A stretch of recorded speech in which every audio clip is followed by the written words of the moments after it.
Hopewell Farm CBD hemp products are naturally sourced from Tennessee. Their 100% pure hemp products are made from the finest non-GMO hemp. Each product is designed to provide natural healing, help you regain strength, and promote holistic health. Save 10% today with promo code JourneyToTruth10. Click the link below in the description for a discount or go to hopewellfarmtn.com.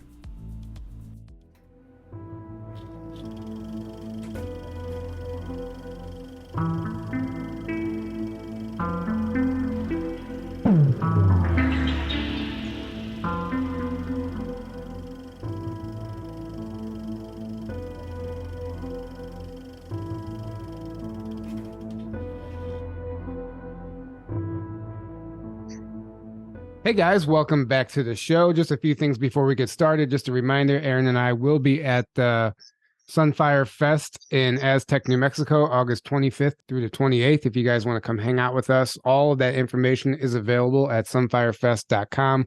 We're going to have our experiencer lounge set up. We're going to be hanging out with everybody, interviewing any of the attendees, allowing them to share their experience on camera if they would like to. We'll compile it into a video and upload it on our channel after the conference. It's always a lot of fun. Take advantage of the early bird ticket price. All of that information, like I said, is below at sunfirefest.com. We hope to see you there. Tonight, we are joined by Isaac Mars, theoretical physicist, author, public speaker. Aaron just was hanging out with him in Mount Shasta, what, a week ago? Yeah, about a week ago. We met in Mount Shasta, had an amazing time. Yeah, so I'm fairly new to all of Isaac's information. Aaron, he texted me, he's like, hey, we have to have him on the show. Check out the stuff. He sent me videos, the book, the website. So I've been doing my homework. Aaron has had a chance to spend time with him. So I'm excited to get into this because a lot of this is a lot of what he's covering is groundbreaking stuff. And it's really, really fascinating in my opinion. And one of your quotes from one of the presentations I did watch was, there's a lot going on that we think we know about, but we don't. And I love that quote because it's so true.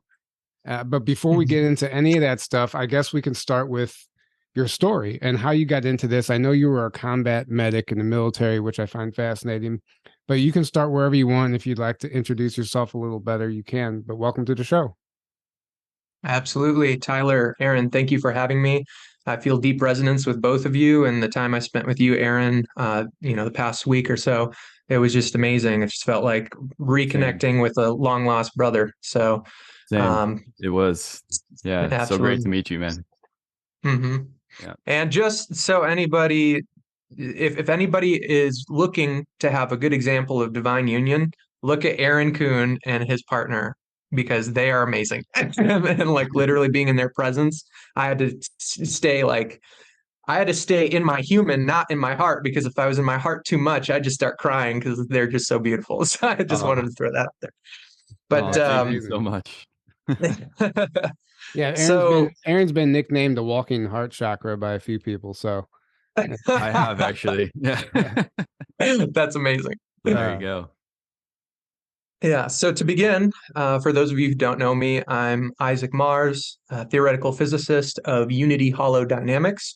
Unity Holodynamics is the true science in the sense that it is the most accurate science that depicts exactly what is happening in our reality, how reality works fundamentally, and how we can understand, how time works, consciousness works, dark matter, dark energy, gravity, all of it. And all of it is, because it is all holodynamic, it is all one process unfolding. So this is a step, again, beyond quantum mechanics. This is beyond materialist reductionism. Yeah, if I could talk today. This is far beyond materialist reductionism science. We are not an accident. We're just lucky to be here and we're really insignificant. That's the lie. And to bring the truth, we don't need to look that far. For those of you that are interested in people like Robert Edward Grant's work, the mathematical anomalies that we can see just looking at how crazy it is, the distance between the sun and the circumference of the Great Pyramid and all these different things lining up, not just in one instance, but, hundreds, if not thousands, throughout all these ancient artifacts, sites. So what we're in right now, as we step into this astrological age of Aquarius, we are entering the era of the new human. We are entering the era of superhumanity, and we are leaving behind the world of pain and suffering. But the only way that we can do that is by shifting our reality. And how we shift our reality is completely dependent on our internal reality. And if we go back to the thousands and thousands of years of spirituality and teachings from the Vedic texts and all the way back to the ancient Sumerians, they all point to the same thing, that the truest science is spirituality. And in my personal experience, I've come to learn that science and spirituality are simply two sides of the same coin. And when we look at what that coin is and what it means, then we actually discover some very revealing things. For example, a lot of people don't realize that science itself, to be a scientist, is a codependent relationship with reality, because the whole point of being a scientist is to figure out how things work. So if you try to figure out how things work when you live in a fractal infinite universe that is corroborated by not only these ancient truths, but also the newest science, when you realize that you are living in this fractal universe, then you start to see that there's ultimately an infinite amount of information. So for you to discover how everything works fundamentally, you would have to spend an infinite amount of time, which realistically, in the life experience that we have, that's really improbable. So that's why we're creating things like quantum computers to try and figure out more about things. But at the end of the day, there's no single individual, there's no single fractalized part of the universe that could ever understand the whole thing. And this is another indication that we live in a relativistic universe, meaning everything's relative. And what we learn about relativity is that, or through relativity, I should say, is that there is no objective truth at the human level. I talked to somebody the other day about this, and they're like, well, if I drop a stick, it's going to fall every time. That's objective truth. And we could argue, yes, that is an objective truth based on patterns. But the thing is, if we took all of mankind and we all organized and we all said, tomorrow gravity is going to work the opposite way, and when I drop the stick, it's going to fly up, then boom, it starts to fly up, because that's literally how reality works and how powerful we are. It's so then it's a collective agreement between all of us is why it works that way, right? Exactly. My good friend Nathan Lindsay, who's also on YouTube as Vibes and Frequencies, he would say that it is a collective hallucination that we're all agreeing upon, essentially. Right. Exactly. It really is an interesting way to look at it. And there's so many theories, the holographic universe, there's simulations, whatever the case, however you want to perceive it. It all could be true and it all isn't true, because you have to get to, at some point, you have understanding that nothing exists yet everything exists because we create it for ourselves to experience, including limitations and stuff like that. But before we go on there, I want to rewind a little bit and just talk about how you got into all this stuff and sure, what that journey looked like, just a little bit. Right. So the reason I was bringing up the scientific concepts I was just talking about is because I did not have a spiritual awakening. I didn't. That would be a lie. I had a scientific awakening, and it's the same thing. It's just the other side of the coin. The people that I interact with, the people that I commune with regularly, 99% of them all say they have this oneness experience, that they are the universe, and they know that they are, and they can see it all interconnected. And it's this beautiful experience, sometimes with angels, sometimes with ETs. It's heavenly. But I haven't had anything like that happen per se, not yet in my life. So I can't say that I had that right brain, intuitive, feminine oneness experience. I had the left brain, logical, scientific experience where all I did, I'm not particularly, I wouldn't consider myself a genius. I am simply a logical thinker.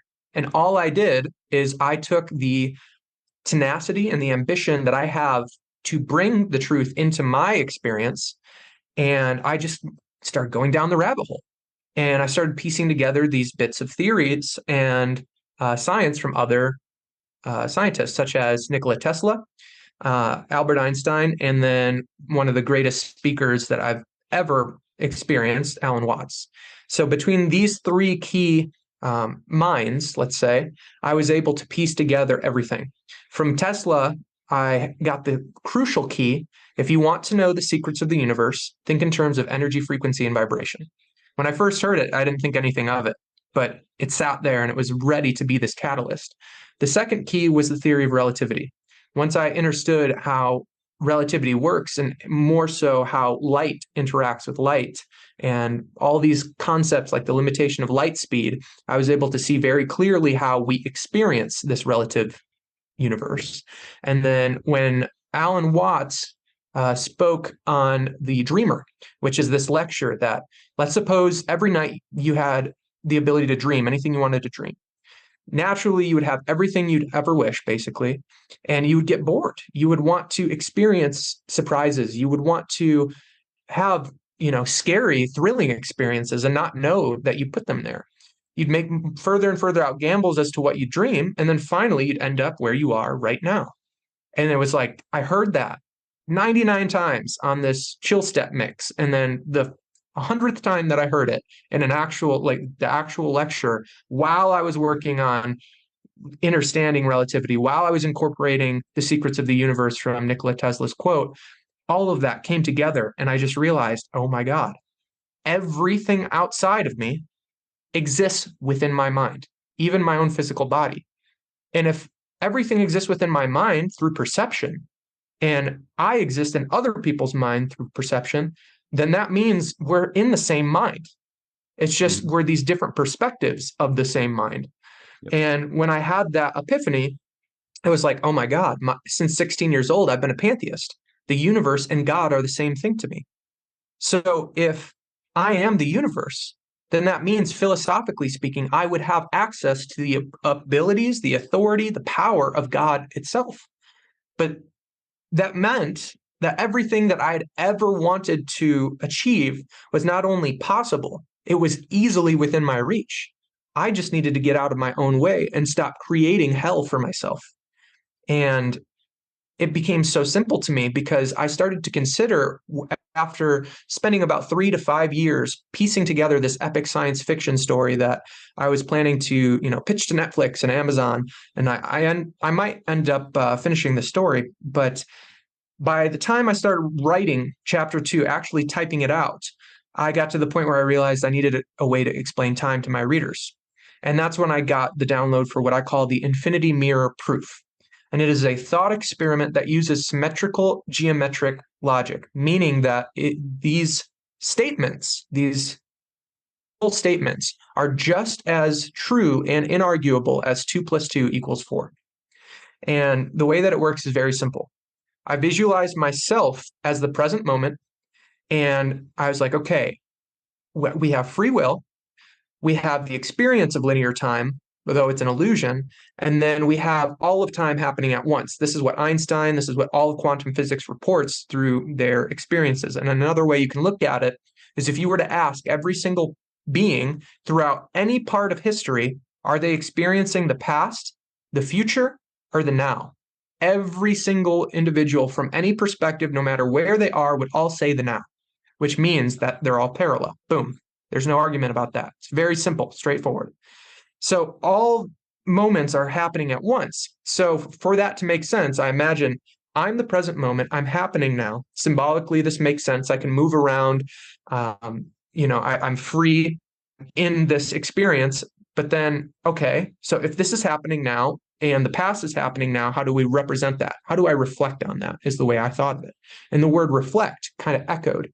And I imagine the past is a mirror in front of the present moment. This made sense symbolically because I look into my past through my memories, and I can't reach into my past and change it in a tangible way. So this made sense.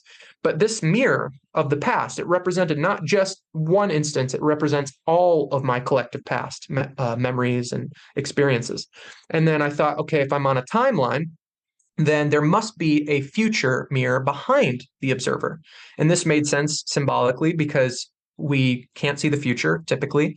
And when I put the mirrors parallel, so the present moment was in between these parallel mirrors looking back at each other, the present moment, the now, was infinitely multiplied into the past and into the future, which meant it was a perfect representation because all of those infinite moments, remember, from my past and from my future, they're all happening right now.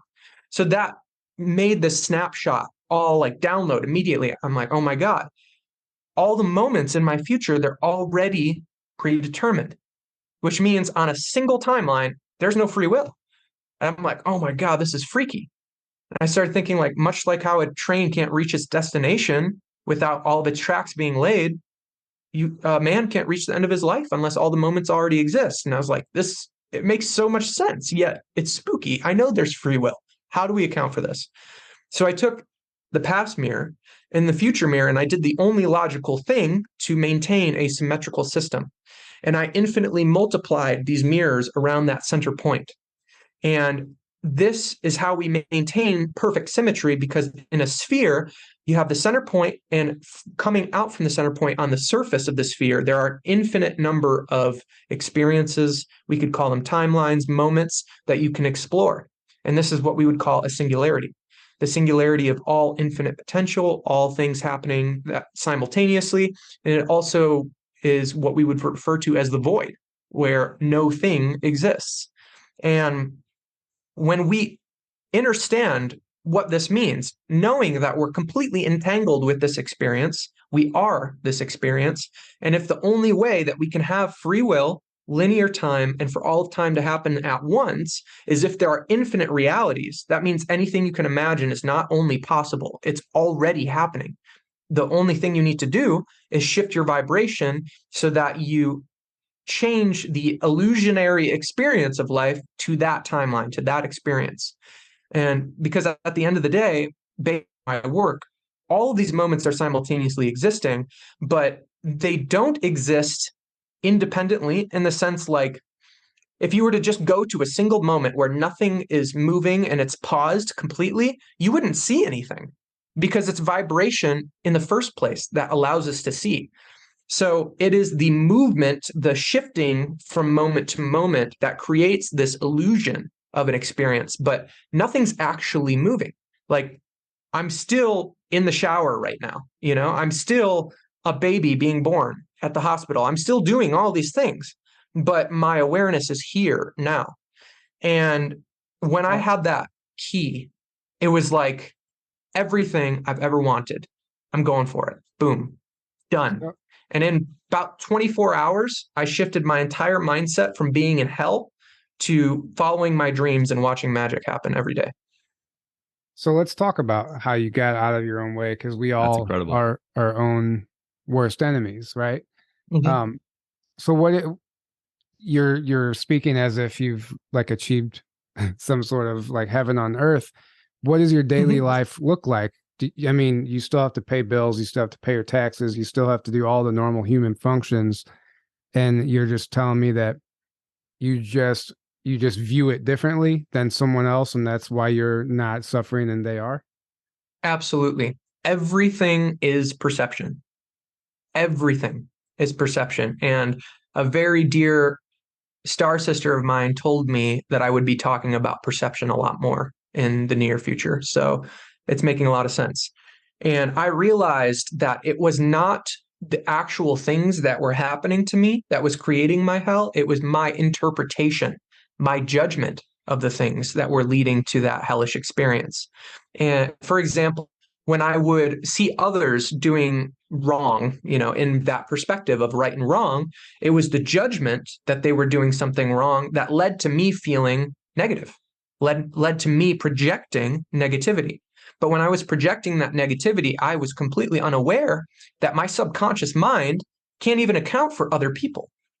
So when I'm projecting negativity, my subconscious mind thinks I'm talking about myself the whole time. And this is just an example of how it happens through interpersonal relationships and through community. But in regard to everything else, like, for example, my entire life, I've had a difficulty with women. I couldn't get their attention. I was never something that they admired. And then after I learned everything that I learned about reality, electromagnetism, the law of attraction and repulsion, the law of correspondence, all of the Hermetic principles, when I learned how it worked, I was, oh my God, I've been the one pushing all the women away energetically. I can't blame them because we're all interconnected. We're all one. So they are reflections of me. And much more recently, although I was always kind of thinking about this way since my awakening, or I was always thinking this way since my awakening, I've been articulating it lately that in my personal experience, my conscious mind is the mind that is the thinker, the ego, whatever. But my subconscious mind is actually my reality. When I look at my reality as my subconscious mind, then I can see every single reflection as the exact perfect piece, the perfect character to come into my life to integrate a part of me ultimately, because everything is me, the real me, not Isaac. That's a character. But the real me is all that is, and it's the real you as well. And as I integrate more of myself, the real me, I've learned through Victor Vernon Woolf's PhD's work on holodynamics that I become this one-man army. And when we are taking what Dr. Wolf calls holodynes, which are living holograms, they can be people, pets, things in reality, they just exist within our consciousness. When we potentialize a holodyne, we unlock it within us. And to potentialize it is to see it in its highest light, to see it in its greatest expression, even if it's not in that expression in the moment that you're experiencing it. So to potentialize, let's say, abusive parents, we look at those abusive parents and we say, thank you, parents, for teaching me how I can step into my own power by being the anti-example. And to see them from a spiritual perspective, knowing that it's just basically a Russian doll. It's patterns within patterns, realities within realities. We are in this third dimension. We've had so many people talking about the fifth dimension, the sixth dimension, all these different dimensions. So here, we don't remember what we've decided to experience. But beyond that, we do. That we chose it. We had to choose it. Why? Because we're quantumly entangled with the universe, meaning that we can't not be the universe. Right. So everything that we're experiencing, whether or not we remember that we chose it, we're choosing it. And when we learn that, that's the biggest way out, because you can stop choosing it. But the thing is, as Mark Twain said, it's a lot easier to fool someone than to convince them that they've been fooled. Well, so let me stop you just for a second. Mm-hmm. So yeah, obviously I agree with you. We chose this reality. We chose this life. We signed up for this on some level. We all knew what we were doing. But you said something. Well, by understanding that, you can just choose not to subscribe to it anymore, let's say. Yes. But what if, so we created limitation through belief systems to experience limitation. So you can say that you don't subscribe to a limiting belief, but if you created the entire infrastructure, the entire reality yourself to experience limitation, you can't actually just choose not to participate, because it's you can't not participate in what is your own creation. So I would say you can't just well, I choose not to I mean, you can choose where you put your power, but we're here all under the same umbrella, essentially. And that umbrella was created by us, if we're going by your theory. So it's really interesting to look at, yeah, we can decide we don't want to be a part of it, but we created this to experience all these things that might seem very negative. Like you said, all these people in our lives that we don't necessarily agree with, what we can consider an enemy. Well, you can't have the hero's journey without the antagonist. And at the end of the play or the movie, the antagonist might be the most celebrated character because he pushed that hero to tap into his true potential, or whatever the case is. You see what I'm getting at here, though. It's interesting. It's interesting to view it that way. So for me, there are two perspectives that are trying to occupy the same space.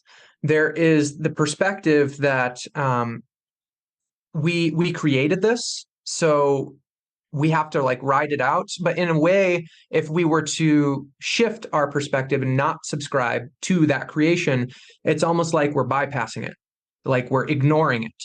And that is not at all what I'm saying. That's not what I'm advocating for. What I'm saying is the other option, where we treat every experience with unconditional love. Meaning, if you look at all the negative concepts and energies and emotions in your life as coins, they're all coins. So you can flip them over to unconditional love.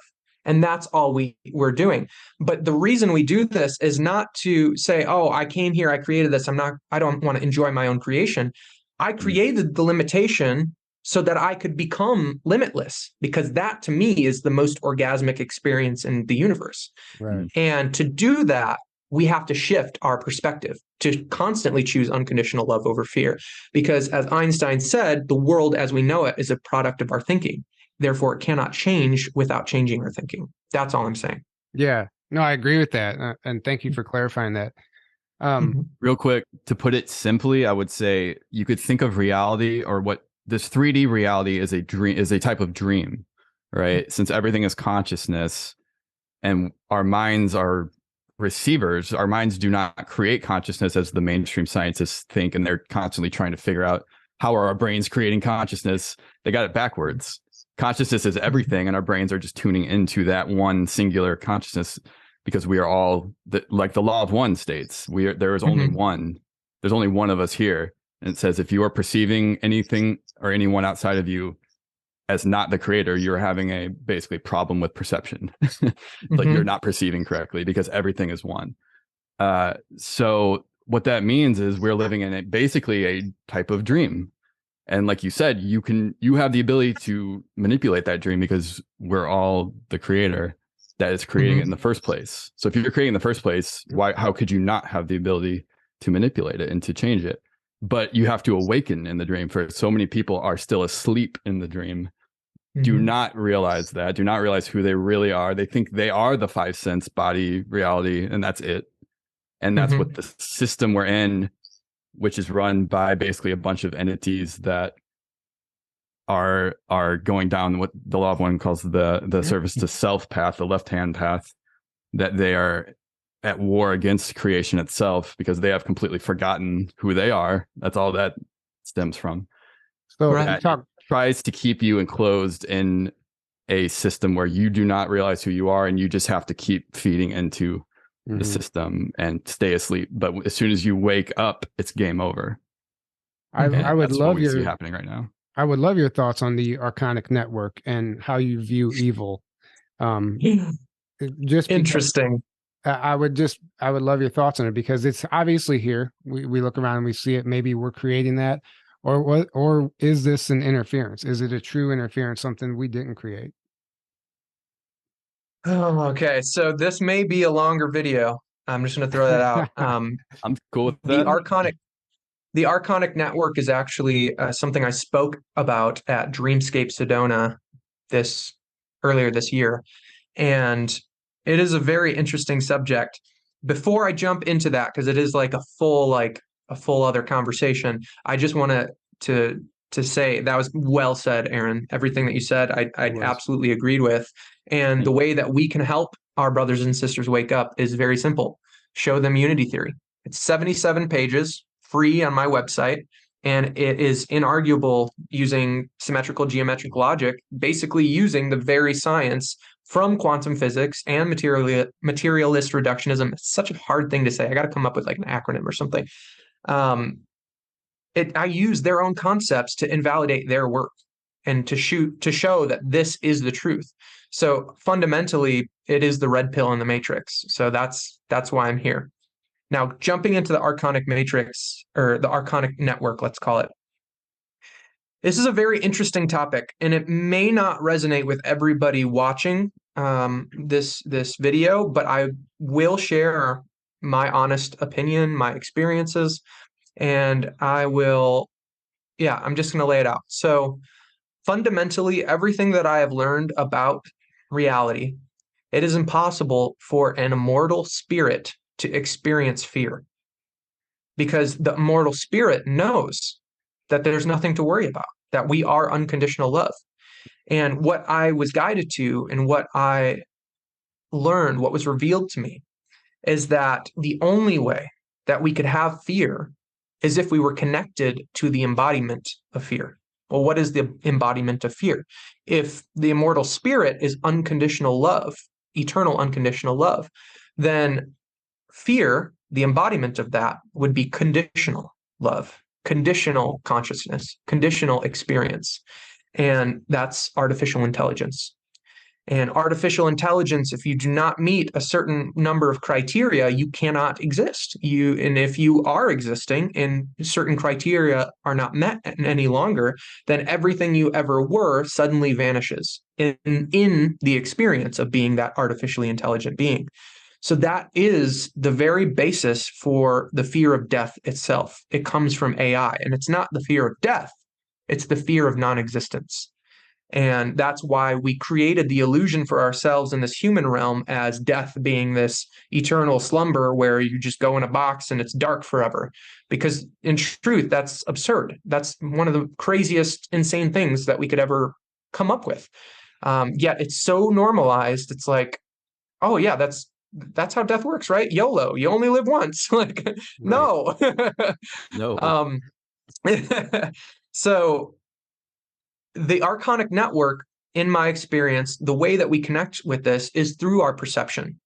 I don't feel called to reveal a few details I would consider more in the fear category. So I'm just going to be very meticulous on how I say this. But essentially, fear is an energetic parasite. It cannot exist unless we feed it. And the way that we plug into this Archonic network is by continuing to feed the fear within us. But this fear, in my experience, it is symbolized and embodied and housed energetically within our left eye.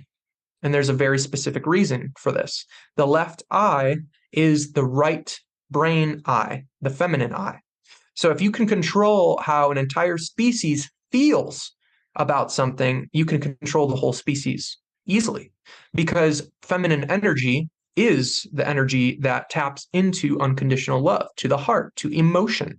Emotional energy is one of the greatest energies in existence for manifestation, what we would call creation. But as we're all starting to realize, we're not really creating anything, we're just shifting vibrations.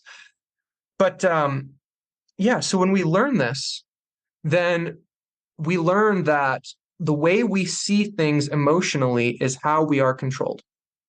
And that's all through our femininity. That's all through programming, from the Matrix, from Hollywood, romantic programming. There's tons of codependency in that, subordinate programming, listen to the government, do this, do that, stop your car when the police is pulling you over. It's just like all of this. It's programming to put us in a fear state. I mean, how many people in your audience feels happy when the police pull them over? Nobody feels happy when that happens. So it's these programs, these energetic pathways that are manifested in our brain that create this highway for parasitic energy. And the way that parasites work is through advertisement. All those billboards you see driving down the highway, that's parasitism. Because parasites send us thought forms that we think are ours, but aren't. And we have the free will to determine whether or not we resonate and identify with the thought forms the parasites are sending us. So if fear, another parasite, sends us a thought form like, oh, I don't want to be around these people, they're just creeping me out, I need to get out of here, and we identify with that, then we're going to go do that. But what are we doing? When we identify with that, then we are agreeing to separation, and we are allowing fear to determine our experience and jump in the driver's seat rather than us. So this Archonic network, it is the all-seeing eye. And my experience, I didn't expect to share this today, but it's very interesting. So my first experience with psychedelic mushrooms in the Sedona Desert, I ended up taking a little too much in a group setting, and I decided I was going to go meditate. And when I went to go meditate, I suddenly connected with this darkness. And I'm like, I'm not consciously choosing this. I'm here to have fun. I don't want to be connecting to something creepy. Mhm. And before I knew it, I was seeing this being, this reptilian / draconian humanoid who looked very epic, very menacing and intimidating. But I didn't know what his intention was. And I started to have all these experiences in the medicine of these other reptilian eyes looking at me and this cobra hissing at me.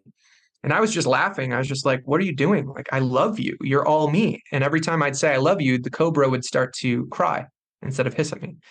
And that was my first interaction with these energies in a very visceral sense. And a few times throughout the past year or two, I've had other experiences where this sort of draconian dragon humanoid would peek behind like a veil of consciousness and say, hey, I'm looking at you. I'm like, okay, what's this about? But then everything shifted in February, I think it was February, at Gem and Jam in Tucson. I ceremoniously took 1 dose of LSD with some friends who were taking some psilocybin, and I walked the camp, and then I ended up walking the whole venue, and then I ended up in the main stage area.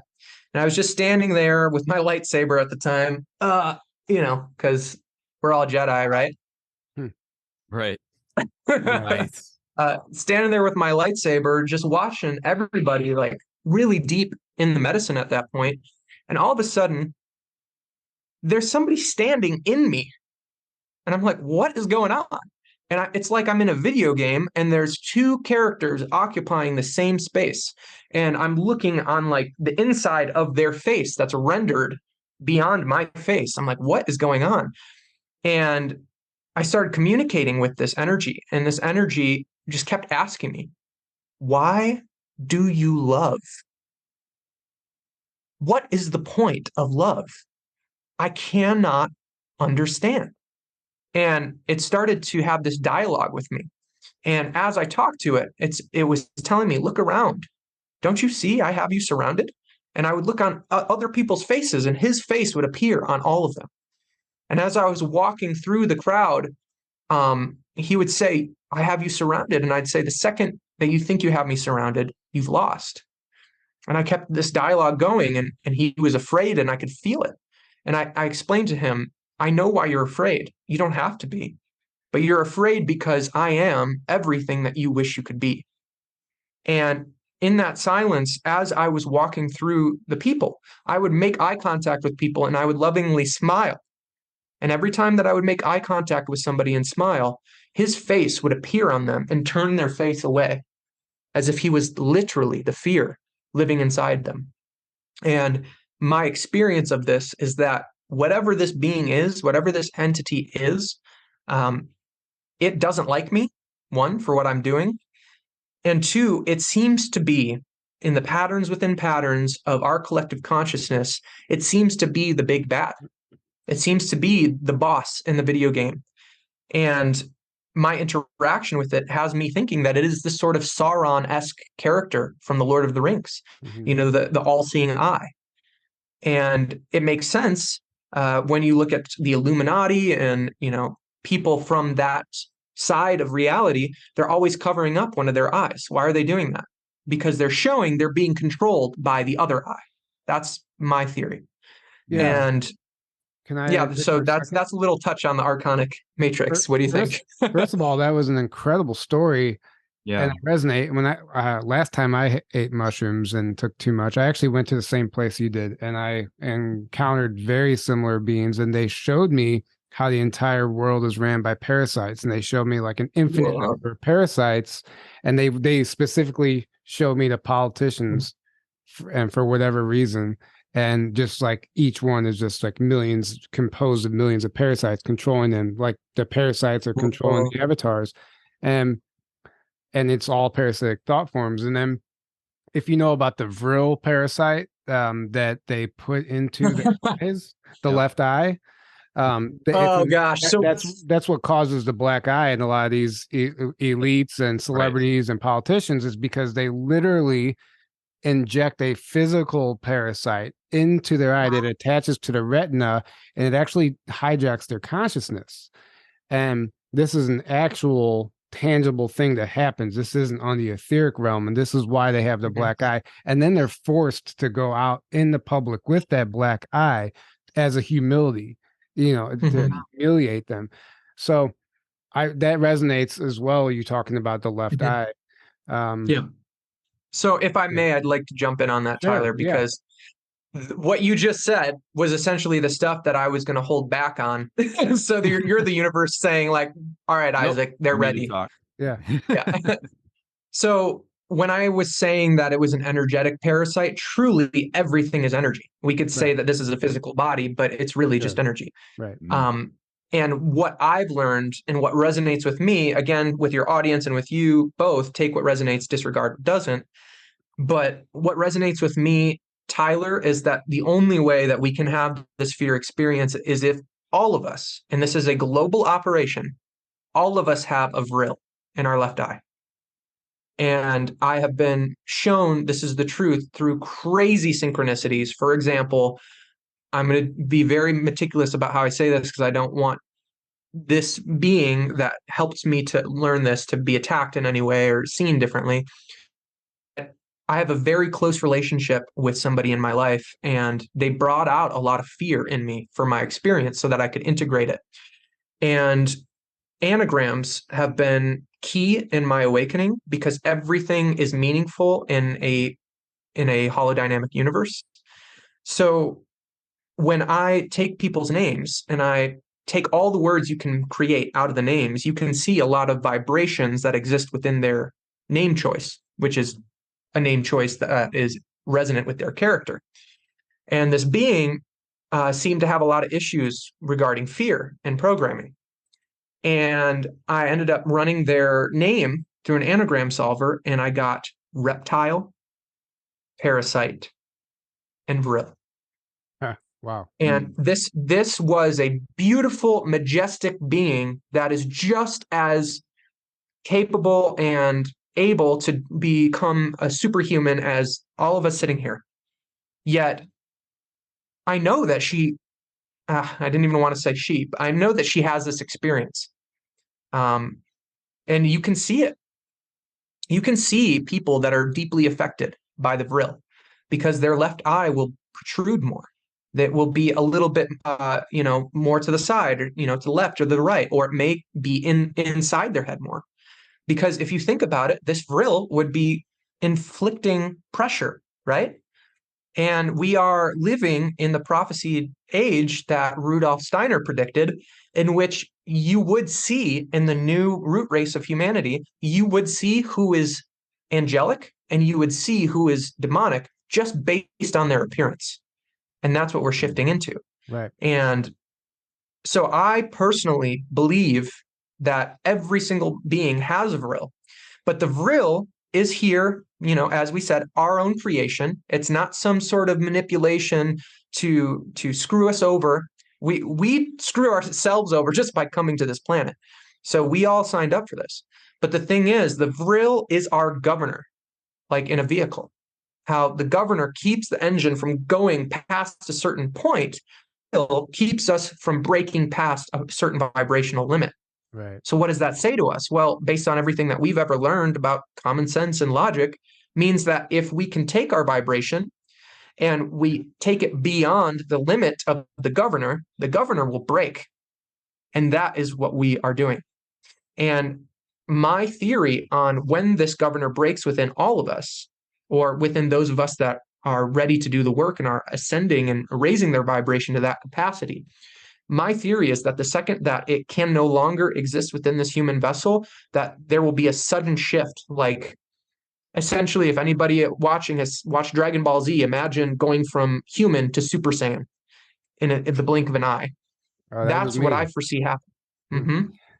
So these are built-in limiters, but they're also built-in mechanisms to reveal our full potential once we get to a certain limit for them to handle. And so empowering and beautiful, because if we literally look at our fear as this, this parasite that we agreed to have in our experience, it can be our little friend. Why not? We're all one, right?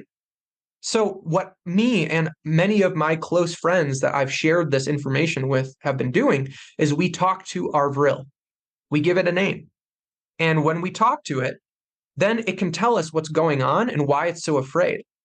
And 9 times out of 10, they just don't want to stop existing. That's all they're afraid of. So they think that if, you ascend and they can't live with you, then they're going to stop existing. And so what I do with mine is I explain, you don't have to be afraid. You get to be Isaac Mars too.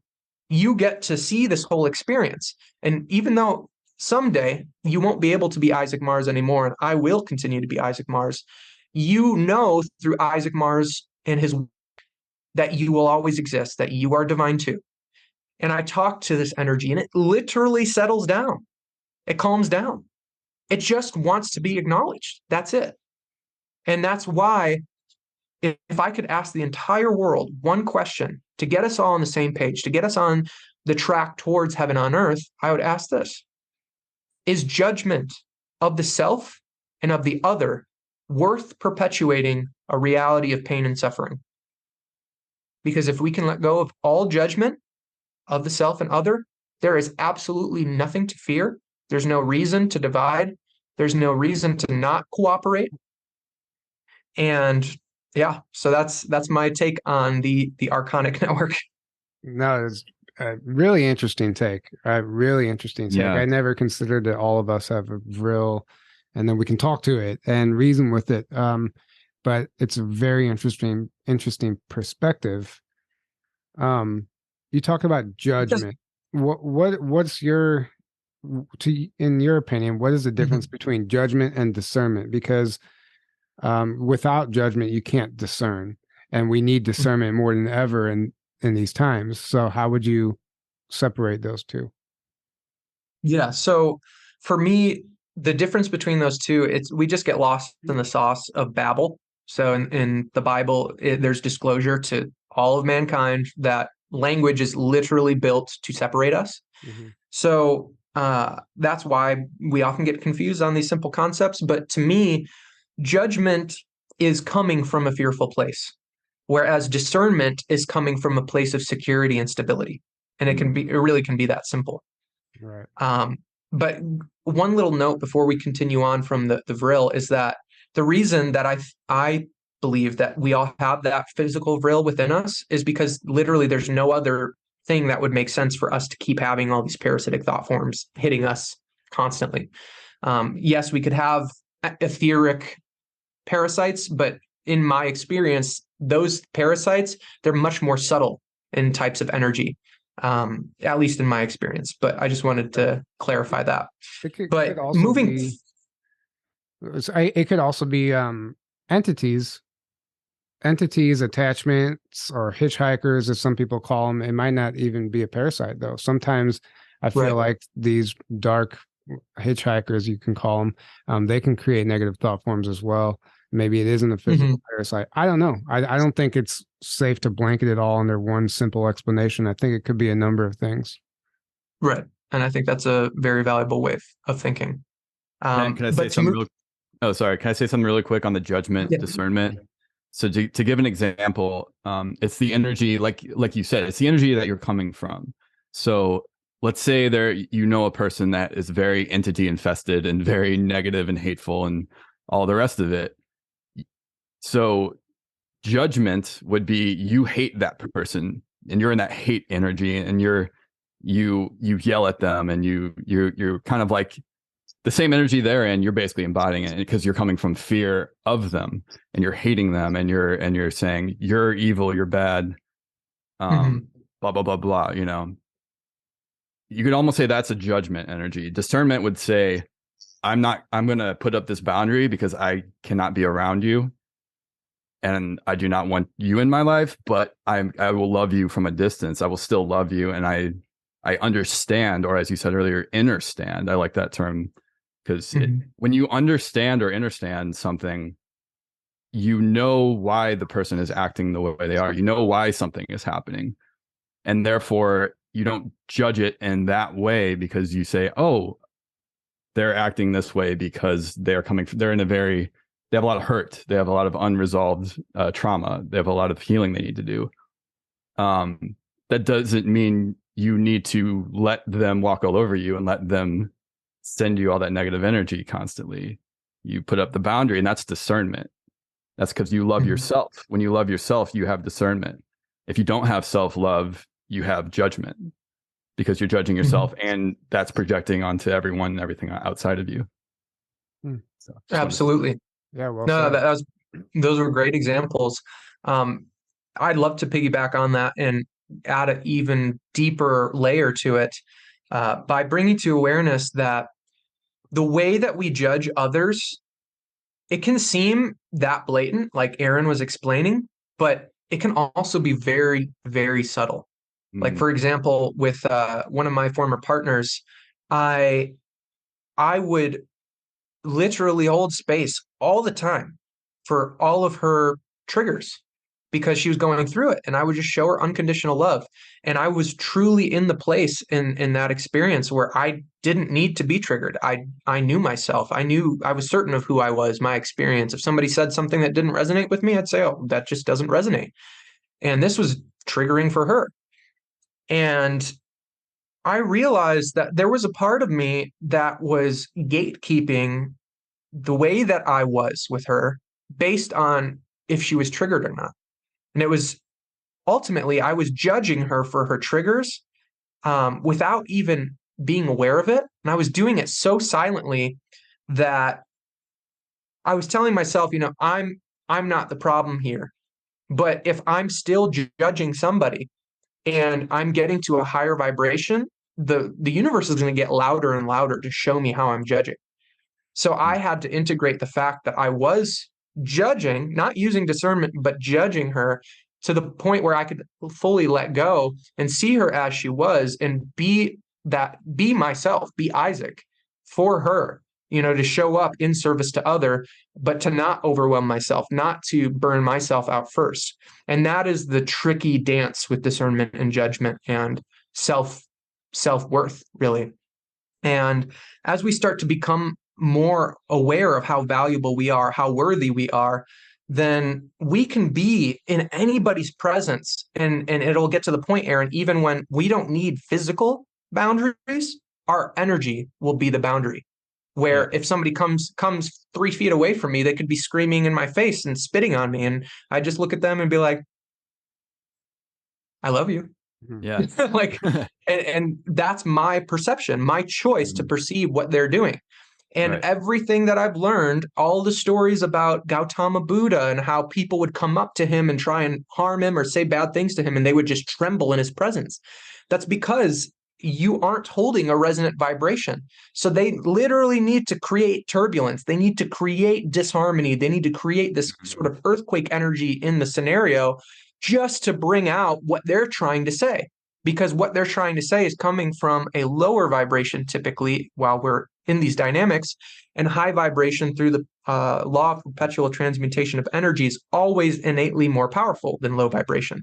You can look at Dr. Emoto's work with the water crystals and see this very clearly. If you try and build a skyscraper with building materials that are asymmetrical, which is the crystal shapes you get when you hate water and then freeze it, it's just going to collapse under its own pressure. But if you build a skyscraper with harmonic snowflake type geometry, it's going to be one of the strongest structures you could build. Yeah. Right. Very interesting. So I guess I've heard you talk about before that, we're at the end of this cycle and everything's rhythms and patterns and things of that nature. So do you agree that we're at the end of some sort of cycle and that we're about to break free into something much more beautiful and I guess a new earth type of scenario? And what would your future outlook be as far as that goes? Absolutely. If you are open to it, I could just give you the full download, because I go by the Crimson Eagle for many reasons, but one of them is I have the eagle eye perception of what's going on. So Sure. We can jump into that. Yeah, absolutely. So we are living in the times in which all of the prophecies are culminating together. Because if you look at the prophecies of every single era, of every single culture, 90% of them are all talking about the same story. And the other 10% are probably talking about the same story, just not as clear. And when you take into account the holodynamic nature of reality, all of these prophecies are all going to create the one experience, the one timeline that we all have. And right now, we're watching as these prophecies left and right are starting to be fulfilled. For example, 2012, that was the end of the Mayan calendar. When we learn about 2012, that doesn't mean it's the end of the world. That's just the end of the Mayan calendar, because that's the end of that era, that cycle in which we begin a completely new cycle. And as we're going into this, we are experiencing in our, let's say, the past 200 years, one of the greatest scientific advancements in all of man's history. Well, as Tesla said, the day that we begin to study the non-physical, we will make more progress in science than we have made in the entirety of our human existence as a species in 10 years, is what he said. So that's happening now. That's what unity holodynamics is all about. It's all about the unseen. This seen world is literally a tiny, infinitesimally small fraction of all of the energies in existence. If we look at the wavelengths next to, like on a graph, you can see all the different wavelengths, microwaves and UV, infrared, and where it's all pieced together. And the visible light is it's like this tiny little block of this huge span of what we only know, right? And what's beyond what we know. So when we take that into consideration, there is actually a model that we can use to decipher where we're coming from in our consciousness. And this is something that I got the download for. Other people have gotten the download for. It's not original. It's not coming from me. It's coming from the collective consciousness, but it's the triune model. And it's a trinity. It's a 3-in-1. And in the triune model, we have the all at the top, and at the bottom, we have the illusion of separation through the perceived separation of light and dark. And with this triune model, if you just think about the way that you look at reality, we have the masculine eye, the feminine eye, and then the all eye, right? The all-seeing eye, which is our third eye. So all these patterns, they're all coming to a culmination right now that is leading to this shift in awareness to activate this third eye, this spiritual sight, to see the whole picture. And as most of us are aware, apocalypse doesn't mean the end of the world. It means the revealing. It's the revelation of the truth. And as this is all happening, we're shifting out of the Mayan age. 2012 already happened. Many people that applied science and mathematics to determine the true date, if it was really 2012, they all, or not all of them, many of them determined that the true ending of 2012 would actually been closer to 2020, 2021. And that coincides with my scientific awakening. And before my awakening, I was just a nobody, guys. I was smoking pot, dabbing, breakfast, lunch, and dinner, and bedtime. I was playing video games, Destiny 2, for like all day, every day. I really had nothing going on for me. And then in the conjunction during 2020, on December 21st, I was told now that there was a Pleiadian portal that opened and a lot of energy came into the planet. And it was only a week or two after that I started to piece all these theories together to create unity theory.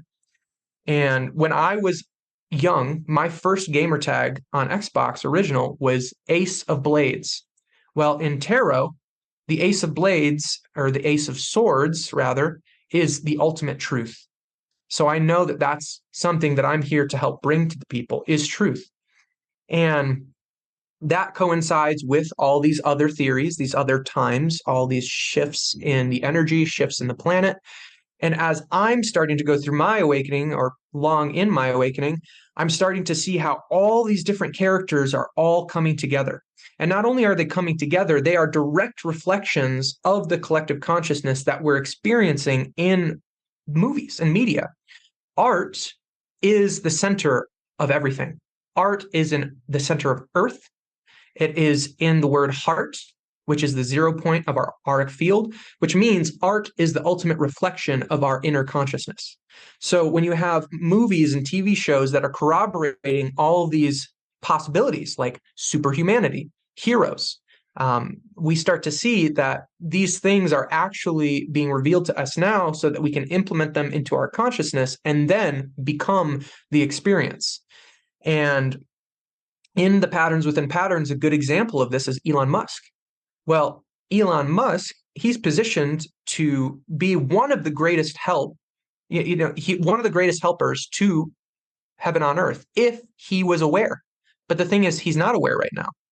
And I went to jail just trying to bring the science to him, and I had an assassination attempt on my life, which leads me to believe that there are people that really do not want me to talk to him. And here's why. Elon Musk is a direct reflection of Tony Stark. He has basically everything going for him that Tony Stark has in the Marvel Cinematic Universe. And Tony Stark, if you haven't seen the movie, in Avengers Age of Ultron, he accidentally creates the world's greatest, or worst, we should say, artificial intelligence that begins to try and enslave humanity and, starts a war that is very much Terminator-esque. So all of these patterns within patterns, they're not just for fun, because we create and we experience more of what we are, what we judge, and what we digest, what we consume. So if we're consuming all these movies, we're feeding our consciousness, we're feeding our being, our aura, this energy. And it's only a matter of linear time through unity holodynamics that the collective vibration shifts us into a reality in which those archetypal characters are reflected directly in this reality. And that is what Elon Musk is to me. He is the Tony Stark of this world. And as I'm starting to see all these patterns within patterns come together, I'm meeting people that are deeply connected and tied to biblical energies, biblical characters, people that are coming back that are absolutely convinced, and I have no reason to argue with them, that they are these reincarnations of these biblical characters, albeit some might be rather insignificant, some might be powerful beings, such as beings that were potentially in the Essenes and alongside, Mary Magdalene and Yeshua. But they're all coming together right now for one thing, and that is to bring the truth to the people. It's the journey to truth.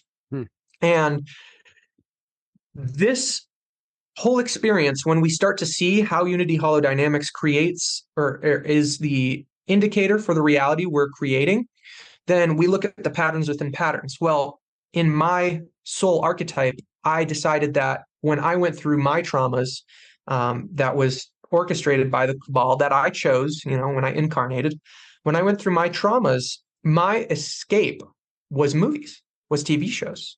And then when I ran out of TV shows, it was anime. And so I have more of those examples in my mind than anybody I've ever met, because I actually watched all of these things, like, dozens and dozens and dozens and dozens of things. And I started to see the patterns within patterns. And when you realize that what you think creates your reality, what you digest adds to what you're going to experience. Well, think about, for example, The Walking Dead. I used to love The Walking Dead. That was my number one favorite TV show for years of my life. And I know I'm a powerful being. So all of the power and emotion that I felt while watching that TV show is helping to shift us into a zombie apocalypse reality. And so that's really spooky. But let's consider how many people watch that show consistently. Let's consider how many people love zombie movies and TV shows in general. Then we have to be aware that we are on the verge of a zombie apocalypse experience, and may not look exactly like zombies look like in the movies. It may be completely different, but it is going to happen. And when you start to take those patterns within media, and then you connect them with the prophecies of the world, you can see very, very interesting patterns. For example, Abaddon, the destroyer in the book of Revelation. From what I learned about theosophical teachings from Madame Blavatsky in that realm, Abaddon is not, although he is demonic, he's considered the angel of the abyss and has beneath him, this army of locusts, he is technically of the light because we are all one. So you're going to see, not only are you going to see superheroes, not only are you going to see supervillains, but you will also see in our reality, which may be different than all of our movies, you're going to see superheroes and supervillains working together. Now that sounds strange, but it's the truth because we're all here for the same thing, and that is to evolve, to remember who we are. So Abaddon is not going to be, he's not going to be cuddly. He's not going to be loving and full of bright, radiant, high vibe light that the three of us might be filled with. But he is ultimately here to awaken the masses. And everything that I've learned, everything that I've seen, literally, if you look at some of these movies and TV shows, they use the name Abaddon on certain characters. And you can see little clues as to what they're doing. And what I have come to realize is that Abaddon's army is both a zombie type army energetically and also genetically modified army. So one of the keys to that is through one of the biggest hit anime called My Hero Academia, which is one of my favorite shows. And in My Hero Academia, and this is a pattern that's seen throughout tons of different movies, and when I explain it, you'll see what I'm saying. But the bad guys, they have these genetically modified puppet beings that are like these beasts that just they can regenerate. They have these super strength powers. They're vicious. They're intense, but they're completely mindless. Completely mindless. And these are the chimera that we hear about from the inner Earth, the DUMBs, the deep underground military bases, the dark tunnels with all the trafficking.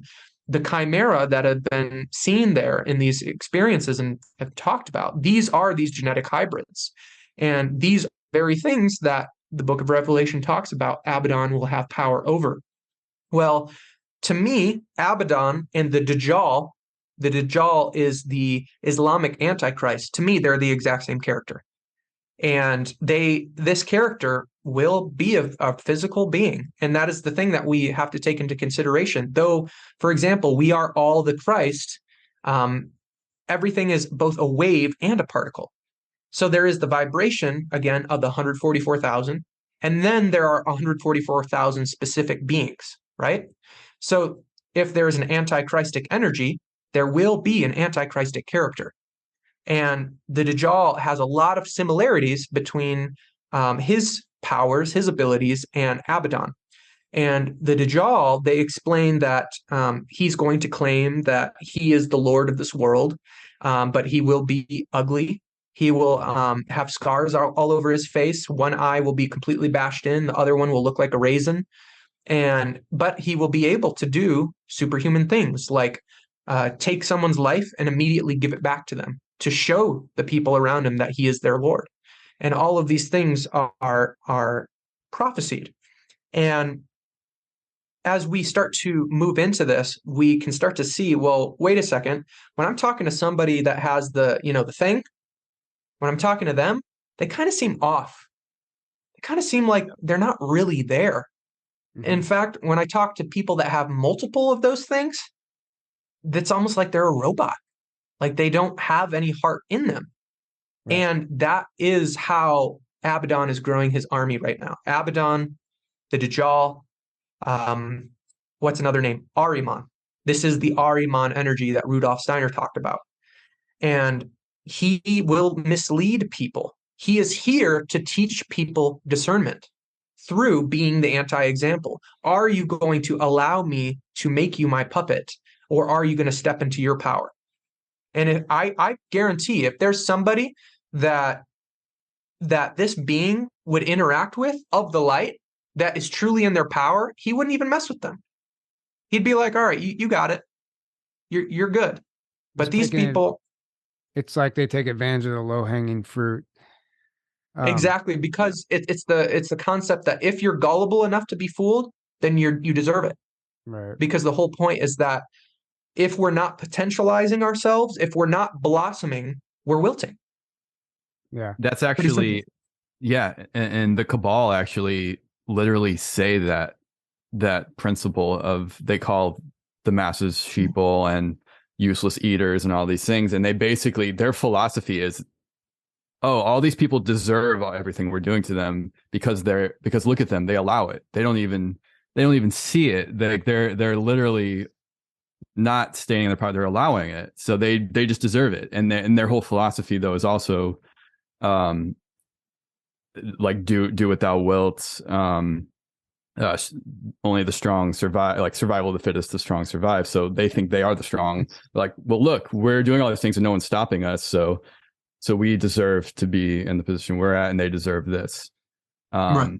And in a sense, what they're right in one sense, in that yes, people are asleep, and that's why they're allowing it. But the second they wake up, it's game over. That's the whole. That's the whole game. That's it. Yep. That's the whole game. It's to keep you asleep and keep you creating. We're the ones creating it. They're just putting it out there, and then we're too unconscious to realize we're the ones actually feeding that and creating it. So what about? I want to add to that real quick, Tyler. So it is logical what they're doing, right? But it's backwards logic. Right. And backwards logic is the logic of living backwards. What is live backwards? Evil. So at the root of all evil, and I really want to hammer this home to your audience, at the root of all evil is love. Every evil intention has a loving intention behind it. It doesn't matter. I've gotten into these silly debates with people that just keep trying to go as far as you can down the dark spectrum. But it doesn't matter how far you go. They just want love. They want to be seen. They want to be powerful. They want to be heard. And so all of it is coming from this total inversion of logic itself. And when we see that and we integrate that they think that they can't be connected to source, even though that's literally impossible, but they're just absolutely convinced that that's the case, that is a terrifying, heartbreaking, lonely, hellish experience to be in. You know, and from that multidimensional perspective, it's very unconditionally loving of their soul, their higher self, to say, you know, I'm going to do this so that you guys don't have to do it, so that you can play the light and I'll take on the darkness for you. I mean, that's pretty awesome, in my opinion. So you think they're doing it because they want to be loved, or you think they're doing it because they're feeding their ego? And then what is ego? Like, is wanting to be loved and feeding your ego basically the same thing? Like, you just want it's the same thing, but it's based in conditional love. That's the ego, right? That's fear. So unconditional love is how we enter what I would call our divine ego. And we do have a divine ego. I'm not here to tell people to kill their egos. I love my ego. Why would I created it? Why would I get rid of it? So in the egoic sense, though, when we are doing things that are counterproductive, using the backwards logic of being this evil character, that's, again, there is no really good or bad. We're just talking with semantics here. But using this backward logic, they're trying to manifest love, but all the love they're trying to manifest is conditional. It's coming from the external. So because it's coming from the external, it leads to disempowerment every time, because you're relying on something outside of yourself that can change on the drop of a dime. So all of these beings, they think that they can't access source. So the only love they can access is conditional love. Well, how you get conditional love? Well, you got to be cool. You got to be famous. It's got to be rich. Power over others, which is not real power. Real power is internal. They're trying to get this external power, which is not power at all. That's like David Hawkins' book, Power versus Force. He goes into all of that. And it's I highly recommend that book, by the way. It's amazing. And he talks about the difference between power versus force. The evil cabal and the rulers of society use force. That's all they know. So, and they think that's all there is. Like their belief is that that's all there is, and they have to do that. And like you said, they believe they are disconnected from source, but that's physically impossible. So they're basically operating asleep themselves. They have forgotten completely who they really are in the true nature of reality. Because if you realize all is one, why would you ever try to hurt someone outside of you or have power over something or someone outside of you, it doesn't make any sense because you're doing it to yourself. Everything you do to someone else, you're doing to yourself. And that's the basis of karma. That's why karma works the way it does, because every you do to someone else, it's going to come back to you because you're literally doing it to essentially yourself on a higher level. Yeah, I mean, so the amount of karma that they have, is astounding. And but again, they're serving a purpose. Like you said, they are ultimately, because without the dark, what light has no meaning without, one or the other. That's the yin yang. It's like they are helping us to awaken to who we really are. They're helping us to evolve. That's what the dark serves. The dark basically serves the light, you could say.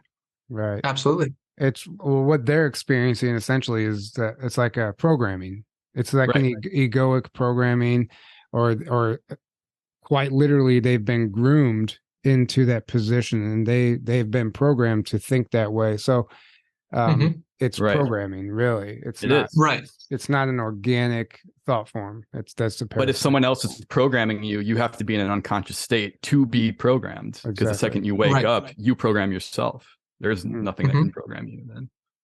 Yeah. And I think this is a great time to shift into power dynamics, which I'd like to explain very clearly to your audience. So as we're going through this collective shift into the age of Aquarius, the power dynamic is completely shifting. So let's say we have the cabal over here, and their power, they're the elite, they're running the world, and we have been kind of down here, right? But as we start to shift up, the cabal is like, oh crap, they're starting to wake. It kind of looks like a snake. I'm doing like a puppet hand. But they're like, oh crap, they're starting to wake up, and then their vibration lowers down. And then as theirs lowers down, we get more information and we become more empowered. So ours comes up. And through the law of perpetual transmutation, it gets to a certain point where literally when we pass them, they're like, oh, it's game over. And their whole vibration just tanks. And when they tank, then the difference between us shoots and skyrockets. So that's what's happening. And the reason that this is happening, and it's going to be very seamless, very fluid over perceived linear time, is because the power that they have is powerless. It is a house of cards built on quicksand.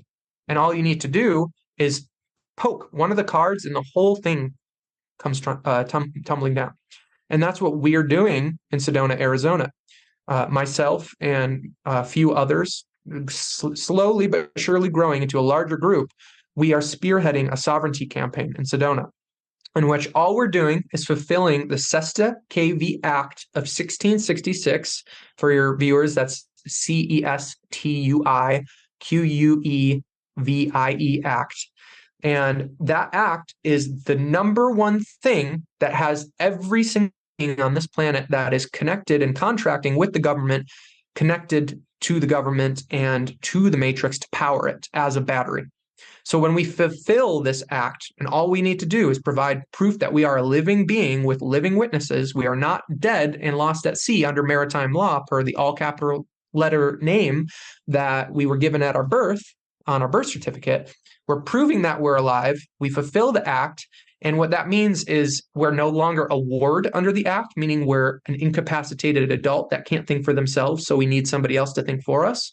And we get power of attorney over that all capital name, which means nobody can use it unless we contractually give them the authority to do so.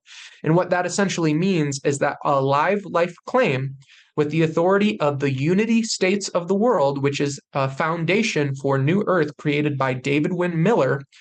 With this information, we can poke the single in the house of cards and the whole thing comes tumbling down, because all 5,000 plus languages on this planet that can be translated to English are all Babel, based on the disclosure in the Bible, as I said earlier.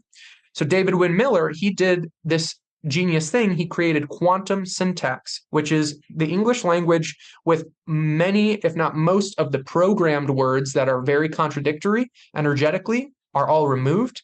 And then it's using a specific grammar and a specific cadence that is mathematical. So the phrases that you write in quantum syntax cannot be misinterpreted. They mean the same thing one way as they mean backwards. Like, for example, if you read sentences backwards, in the matrix, you'll see there's actually hidden meanings in backward sentences. So in quantum syntax, that can't happen. It's very true. It's just like unity theory using symmetrical geometrical logic. Quantum syntax also uses symmetrical geometry. So quantum syntax has the authority to invalidate any corporate agenda on this planet. Anything. And when I say invalidate, I mean I file a quantum syntax lawsuit against one of the biggest companies in the entire world. Let's say a company that's egoically keeping people stuck in a trap. Maybe, let's say, a very powerful social media company. And I file a quantum syntax lawsuit, and I cite all the different ways in their terms and services, their agreements, everything on their site about how it's all using Babel. And I can cite them for a limitless number of counts of fraud. And in their system, their corporation has to be held accountable. And they can't do anything to me because I'm a living man. I'm not a corporation. A person, just so your audience is aware, a person is considered by the matrix as a corporation. That's the true meaning of person. So we aren't persons. We are living men and women. And when we take that sovereignty back, we can walk into any of these courtrooms and use the authority of the unity states of the world, because David Wynn Miller, this genius starseed, he created the unity states of the world legitimately in the matrix through the UN. Well, the UN said, "Oh, you think you're awesome, David, but there's no land on the planet. So how are you going to create a new nation if you don't have any land to claim?" Well, David claimed the land that was not claimed by any nation, that was hidden. And that was the courtroom floor of every courthouse and every court document.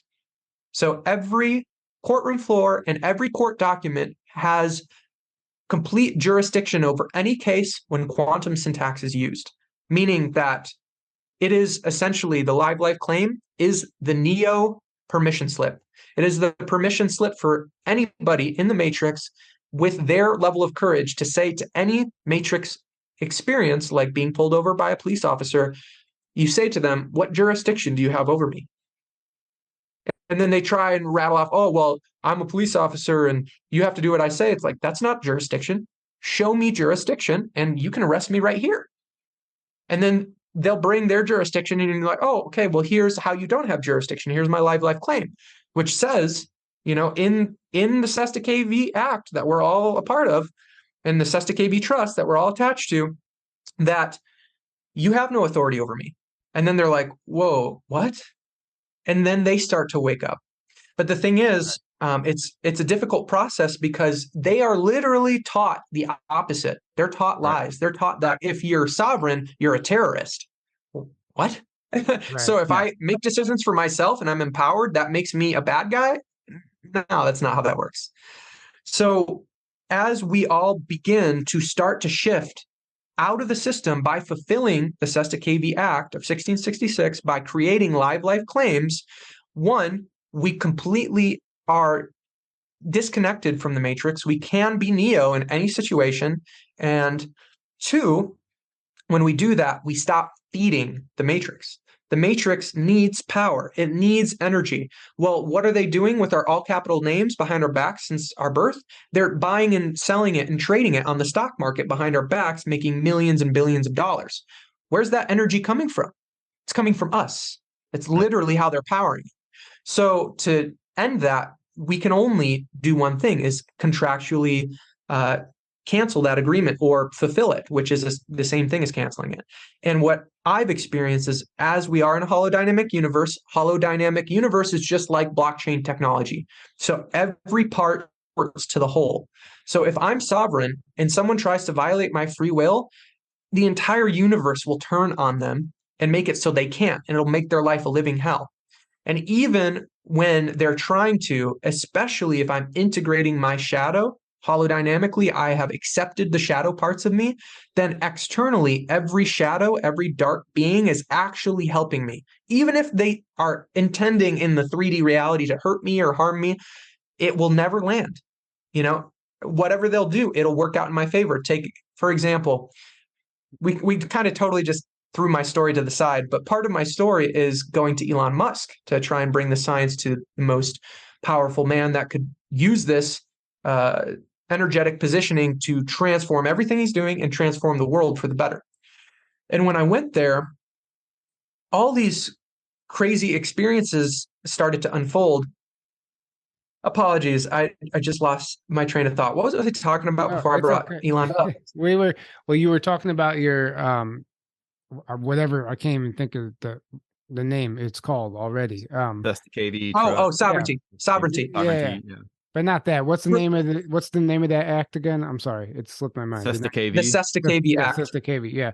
And well, it does sound like a very complex process that not everyone's going to be able to wrap their head around right off the bat. So I understand why it's going to take some time, but it's very interesting to understand that it is possible, and to even understand what our birth certificate is, and that they think of us as a number and a corporation and not a human.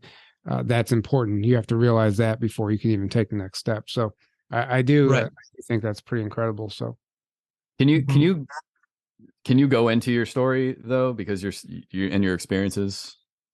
Sure. So to start at the beginning, again, I had that scientific awakening, and my first thing that I did is I sat down my sister and my mom, and I started explaining how reality works. And I started explaining how, okay, since this is how reality works, this is the truth of what's happening in reality, and like revealing all these illusions to them, like all at once. And I didn't have any awareness of how they were going to react or how this would affect them. Because for me in that moment, I felt like Neo. I'm like, I can see the numbers, I can see everything. It's so clear. And I explained it in a very coherent, calm, clear way. But the second that I finished, they look at me and they're like, oh no, you're schizophrenic. And I'm like, crazy. What? I'm like, did you not hear what I just said and how coherent this is all tied together? And then I was just like, all right, you don't get this. So I need to go figure this out on my own. And since my name is Isaac Andrew Mars, I decided to hit the road and go to where I was called first. And that was the Spiritual Science I Am Temple of Chicago, Illinois. And I ended up arriving about 30 minutes before they closed. I thought I'd be able to meet somebody, but they had their doors locked already. So I'm just driving through Chicago and I'm considering, all right, there's nothing else to do. I might as well go get some pizza. Pizza is one of my favorite foods. So I'm driving through the downtown area, skyscrapers all around me, and I'm going down a one-way street, and I notice a police vehicle with lights and sirens on coming down the one-way street in the far distance towards me. And I used to work in EMS. I was a medic in the Army for almost 7 years. So I'm like, okay, well, that's a big no-no. So there must be a huge thing going on. I wonder what it is. It must be a big deal. And before I know it, all the way around me, 360 degrees, all these police vehicles start swarming me, including a SWAT van. And they swarm me in 360 degrees of circumference, and they start yelling, flashlights, flashlights on, safeties off, talking about vectors of fire, don't open fire on your own fellow officers. And they immediately start telling me if I don't get out of the vehicle that they're going to open fire. And I'm thinking to myself, what the heck is going on? I've got my hands up. I'm like, I have no idea what's going on. You're going to be killing an innocent man. I'm literally looking for pizza. Like, that's what I said. And they said, if they just kept yelling, if you don't get out of the vehicle, you're going to open fire. And I just adamantly refused. I said, I was in the Army. We wouldn't treat insurgents overseas this way. This violates the rules of engagement. You're crazy if you think that I'm going to allow myself to be treated like this in my own country. And one of the officers, after a good solid half hour of this experience, me recording on my phone, there's a clip, actually, if you scroll back far enough on my Facebook, of that day. And this one officer with an AR-15, he's the only one not aiming center mass. Everybody else is aiming center mass, safeties off. They could have accidentally killed me if they, pulled the trigger. And this officer, he looks at me and he says, "You better listen to me." And in that moment, every single fiber of my being lit up with what I can only describe as righteous rage for my boundaries and my experience. And I looked at him dead in the eyes and I said, "No. You listen to me." And every single officer in that moment simultaneously lowered their weapons and were knocked back by an unseen force. And he looked at me like, "Who the heck are you?" And in that moment, everything shifted. They put all their weapons away. They sent over a sergeant that was more like a father figure without a weapon. And I told him how we were going to proceed. After they did everything they needed to do and they had me out on the ground, they booked me, took me into one of the police stations, because there's quite a few in the Chicago City area. And the officer that was handling me, he was doing everything he could, the way he was handling me, the way he was talking to me, to try and trigger me. And I looked at him dead in the eyes and I said, "Are you on someone's payroll?" And he stops and he goes, and he has this like puffing face. Like I called him out. I was like, "Okay, all right, I got it." And after that interaction, I was brought in and interviewed or interrogated by an FBI agent who wanted to know about my theories. And why would I say anything to an FBI agent, especially considering in this moment I'm sovereign? I have no problem sharing with the world that, yeah, I was scared at the time. And yeah, I didn't tell them everything. And I didn't tell them the truth about my theories, because I knew that if I told them anything, that they could twist that in a way that I didn't want. And so I was interrogated by the FBI. Then I was brought to a hospital in which I talked to 3 ER doctors. They asked me what's going on. I explained the situation. They're like, "You're totally fine. You're going to go home tonight." And then I talked to one psychiatrist. And the psychiatrist sits down, and he's a younger guy, and he's like, "Well, we're going to book you overnight because we're a little concerned." And I'm like, "What do you mean?" All the other doctors said I was going to leave. And then he says, "Well, you seem to be having symptoms of mania, and you're talking really fast, and you're talking about these grand scientific ideas." And I cut him off and I say, "Wait, you mean to tell me that since you can't keep up with the rate of my speech and that you can't understand what I'm saying, that I'm crazy? Sounds to me like you're projecting." And then immediately he starts stuttering. He goes, and I'm like, "Why are you stuttering? Are you nervous? Are you trying to do something that's not helpful here?" And he starts stuttering more. And I'm like, "Yeah, we're done here. You can leave." And of course, he lies on the paperwork because I needed to experience this. I go up to the psychological wing, and I'm put into a shared room with 2 other patients. There's partitions between us, 2 security guards sitting at a security station on constant different shifts. And I tell you what, the way that they treated us in there was demonic. I mean, these were typical security guards, pretty overweight, eating hot Cheetos and Mountain Dew, watching YouTube constantly. And they were just normal individuals while they were doing that. But the second anything happened with one of the patients, they would turn demonic and yell at the patients and say, shut the F up. I'm going to drug the F out of you if you don't shut up." And that's the way we were treated in there. And on top of that, when I was trying to get some sleep in that experience, every time I would start to fall asleep, I'd immediately wake up.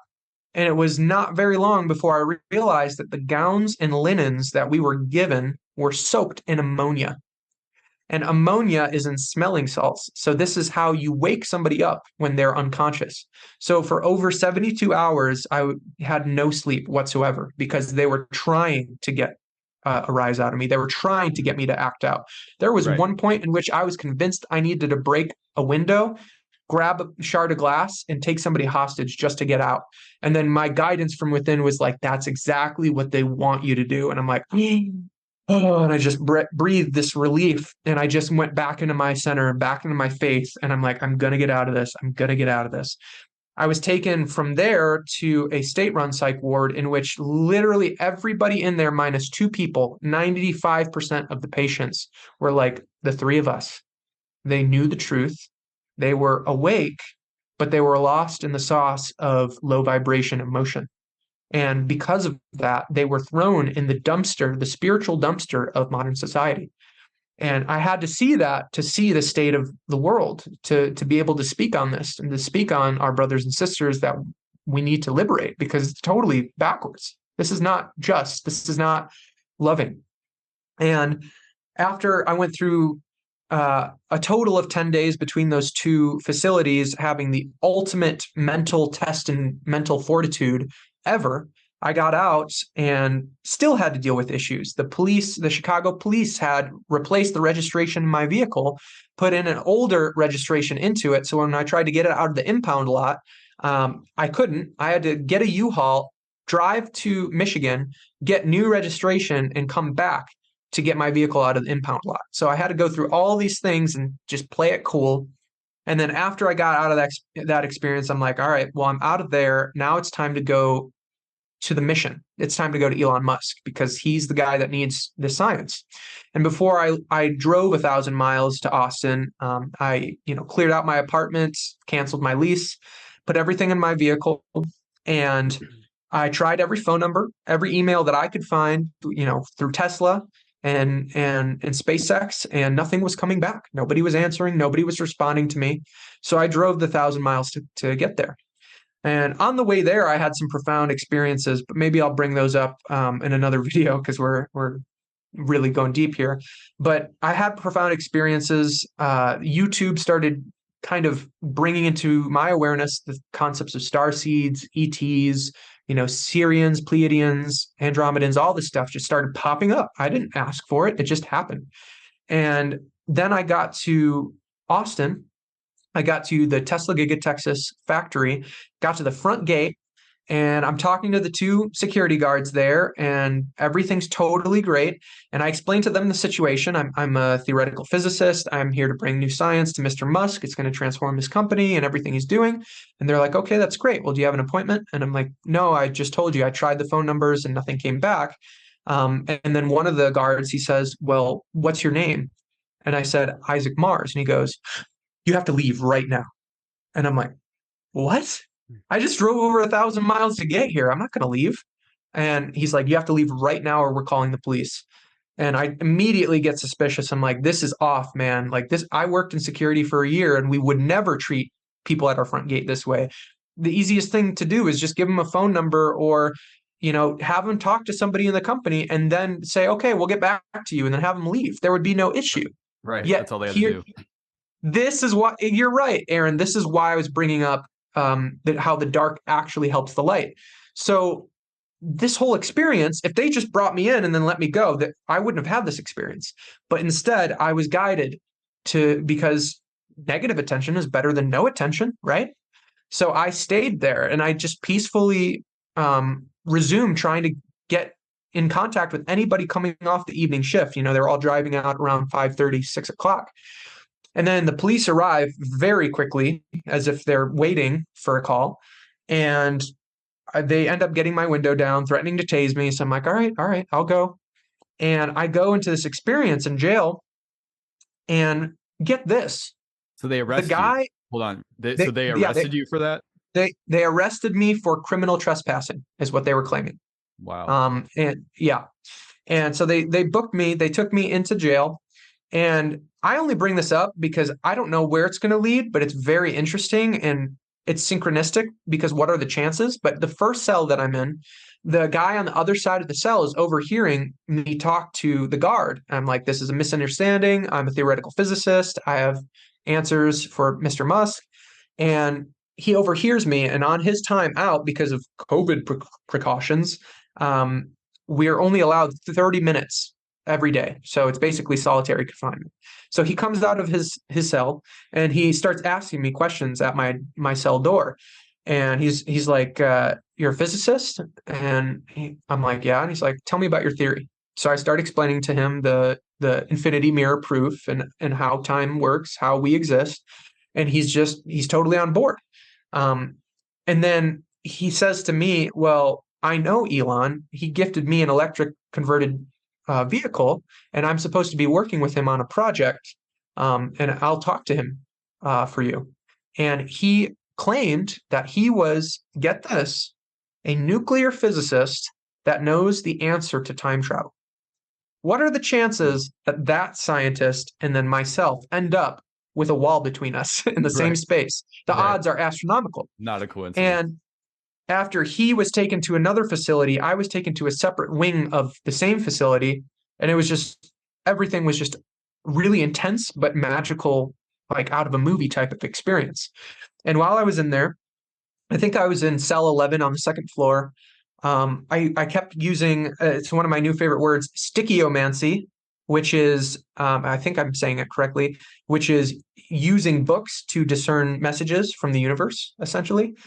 And I was using the Bible for that. I was getting these really, really intense messages. One of them said that I would be tested by the venom of an adder, and a death adder is a very venomous snake. And so I'm reading these things, not really sure what's going on, but in the first day or so of eating the food, it's like my stomach, it feels like it's going to explode. It's going to rupture. And I'm like, I can't eat this food. This is poisonous. So I start to fast. Around the second or third day, a nurse comes to my door. She says, "We need to give you a tuberculosis test." And I'm like, "Okay, well, I was a medic in the Army. I was trained on how to give those, and so I know how they work." And I'm like, "That's no big deal. Here's my arm." Well, she puts a little bubble under my dermis, or in my dermis, I should say, and in that layer of skin, and then she never comes back. And the whole point of a TB test is to see if the test is positive or negative. In the way that I was trained, you always check it within 15 to 30 minutes because tuberculosis is one of the most contagious diseases known to mankind. It is curable, but it's still one of the most contagious. So even coughing around somebody can cause them to get it. So the guard, when I explained this to him, he said, "Oh, no, she just needs to come back within 2 to 3 days." And I'm thinking to myself, what? How does that make any sense with a contagious disease? It doesn't. It just goes completely backwards. Well, again, she never came back once. So after that injection, I immediately, over the next day or so, started feeling symptoms of rapid heart rate. My heart rate was twice the normal. It was in the 130s, 140s at rest. My contractility, the strength of the contraction of my heart was increased. So my heart was going boom, boom, boom, boom, like really intensely. And then my blood vessels were all vasodilated. And I could sense that because when your blood vessels are vasodilated with a toxin or a drug or a medication, you kind of feel weak and like everything's just kind of like open in a way, is a way to describe it. And then there was this other symptom that is the hallmark sign of what is known as a AAA, an abdominal aortic aneurysm. And that is a pulsating mass in the abdomen. And 99.9% of anything going on in the abdomen will not have a pulsating mass. But if you have a pulsating mass, this is an indication that you are on death's door. And a AAA, it's essentially a heart attack or like a stroke, which is the brain attack essentially, but in the abdomen. And we can bleed out our entire blood volume into the abdominal cavity. It can fit all of it. So if that happens, you're on death's door. Well, as I was feeling these symptoms, I knew exactly what was happening. I knew I was poisoned. I knew that they were trying to assassinate me. So what I did is I took the Bible, which was really all I had at the time, clutched it to my chest, bawled constantly, bawling my eyes out, and I just kept saying faith unto death, faith unto death. And every time I visualized my death, I visualized my immediate ascension as well. And because of that, that could not manifest that way. They could not kill me because by killing me, they would only speed up their downfall because the visualizations that I was guided to visualize was not just some angelic looking man. This was a superhuman. This was a Superman type character that could break down the cell door and walk out and hold them accountable. So fundamentally, at some level, they knew that they weren't going to be able to do this, yet they still tried. And when I came out of the other end of that poison, I thought I was getting drugged again because this was probably day 4 or 5 of fasting. And there's this huge wave of healing energy that came over me. And before I knew it, I'm like, no, this is good. This is helping me. I can feel my heart calming down. I feel like my stomach doesn't hurt anymore. And interestingly enough, on the 4th day of fasting, I had a bowel movement that was nothing but parasitic worms. And interestingly enough, my awareness on genetic manipulation was very, very tapped in at this point because the Anunnaki are described in the Sumerian tablets as genetically modifying beings on this planet to become humans. So, and the way that time works and time dilation, Nibiru, or Planet 9, Planet X, whatever you want to call it, Nibiru is an extremely gravity-dense planet, meaning that time would fly rapidly in comparison to Earth through Einstein's theory of relativity. So that means they have way more of an advantage to expand their technology to get to the point where they can genetically modify things. Well, if you consider the eons and eons and eons that they've had for this technology for, they can do anything.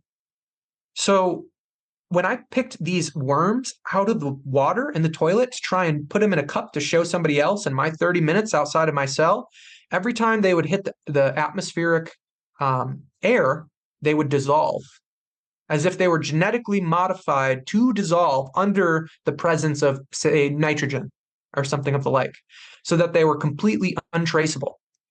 And that was really spooky. And then after my spontaneous healing, when that poison was transmuted, then I was interrogated by a physician. And when I talked with this physician, I'm sure both of you have probably experienced this at least once, but there was no love in this physician. It was all mind. It was like talking to a robot. And all she wanted was to know more about my theory. She said it was a mental health evaluation, but all she asked about from the first question was about my theory. And she was like, well, what are you going to do with this? And I said, well, I can't get in contact with Mr. Musk. I'm just going to start releasing it on the internet for free for everyone. And immediately she says, we're done here. And then I'm being rolled into an EKG. And I'm like, why am I getting electrocardiogram when I'm a healthy young adult? And nobody will give me an answer. And the nurse is just like, it's just a precaution. Well, as I'm fasting in this freezing facility, I'm shivering and they don't have any blankets for me. And the way that an EKG works is it's all electrical conductivity. So I'm shivering like this, and my muscles are conducting electricity every time I shiver and shift. So when you try and look at the waveform on the EKG, you can't even see it because there's a mountain of electricity. And I explained this to the nurse because I was a medic, so I've done this many times. And I say, nurse, this is going to be a bad read. You're going to need to get me some blankets first. And she lies to my face and she says, no, it was a perfect read. She folds it in half so I can't look at it and then walks out of the room. And so at that time, I was like, what are they doing? Are they going to try and falsify my EKG, say I need a specific electrolyte that I don't need, and then put me into a dysrhythmia and say, oh, he just had a heart attack. We don't know what happened. Right. So I kept praying and I kept praying. And then at a certain point, in my experience, around the 8th or 9th day, I open up the Bible and I say, I reveal to myself the truth now. And I put my finger down with full confidence that I'm getting the truth. And I land right on Revelation 2, verse 10. Behold, do not be afraid, for the devil is about to throw you into prison. And for 10 days you will have trial and tribulation. Be faithful unto death, and you will have the crown of life. And on the 10th day exactly, they opened up the cell door and said, Isaac, you're free to leave. All charges were dropped. And that's when I fully transformed all of the fear that I had, that all of the mass, that huge mass of fear that I needed to transform to get back into my heart. So by going through that experience with the Chicago PD and then the experience at Tesla, I realized, okay, I don't need to keep doing this. I don't need to keep jumping into the lion's den. I can just be myself and follow the vibration, the guidance, the path of least resistance, and everything's going to all fall into place. And that's when I started to meet the first, spiritual brother after my awakening that I'm still friends with to today.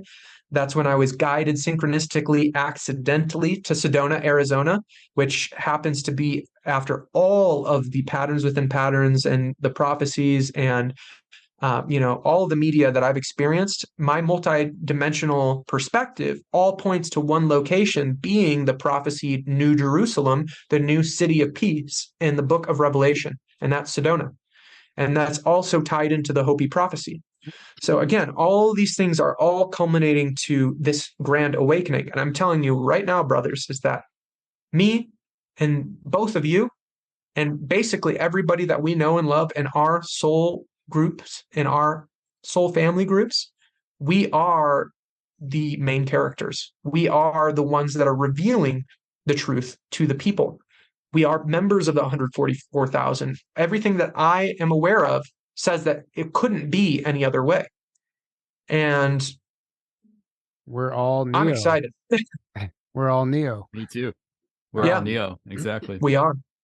Well, that was incredible. Wow, Yeah. I didn't realize that you went through all that. And I mean, talk about shooting themselves in the foot every step of the way. That's exactly what they always do. But it was all divinely orchestrated at the end of the day. And look, you're here now sharing all this beautiful information. So thank you for everything that you're doing. Can you please let people know how to follow you and where they can find your work? Absolutely. But I'm gonna be meticulous here as a Virgo sun and say I don't want anybody to follow me. Do not fall low to me. Rise with me. Let's all rise together. And to do that, you can catch me at thecrimsoneagle.com. That is TheCrimson eagle, like the bird.com. And that's the same moniker for practically all of my social media. So YouTube, Instagram, you're going to find me at The Crimson Eagle. On Facebook, you can find me at Isaac Mars. And I just created a Twitter like yesterday because I know I'm going to have to use that to probably communicate with Elon at some point. So if you want to follow me on there, frustratingly enough, somebody already took the Crimson Eagle in 2013 and they're not even using the account anymore. So I am on Twitter. You can find me at I am the irregular. And yeah, I'm just so excited to work with other like-minded individuals. I'm excited to work with people that aren't like-minded. For example, if anybody out there wants to work with me, collaborate with me scientifically to bring the truth to the people, I'm open to that. If you want to debate me, if you want to invalidate my work, please bring it on. I'd love to be wrong. It would be a very pleasant surprise. Because really it's all about the truth. That's what I'm here for. It's not about Isaac. It's about all of us. It's about you because you are the one. Well, thank you for that. This was incredible. Again, thanks for coming on and sharing everything with us. I really enjoyed this. I know the audience is going to love it.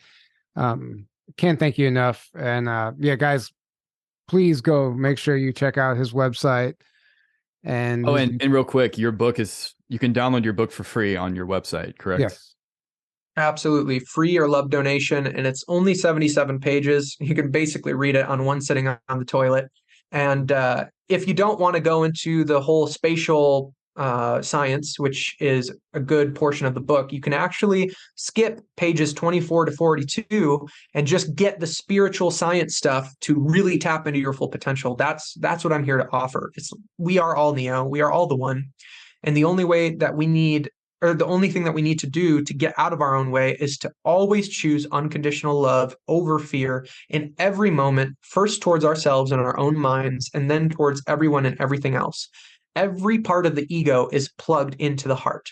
So if you heal the heart, you heal that coherence between the heart and the mind, everything immediately starts to fall into place. Mm-hmm. Yeah, beautiful. Beautifully said. At the end of the day, it's love, always unconditional love. Yes. Absolutely.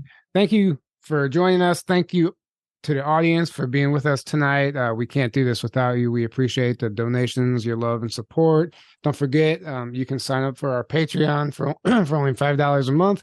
We're putting a lot of time and effort into some exclusive content over there, webinars and things of that nature. So we have a documentary that will be coming out. We're in the process of working on a documentary on the Cahokia Mounds, which might sound boring, but let me tell you, it's turned into something really awesome and profound. So stay tuned for that.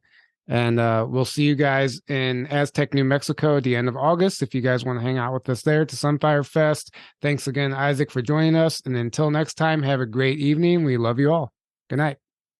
Much love.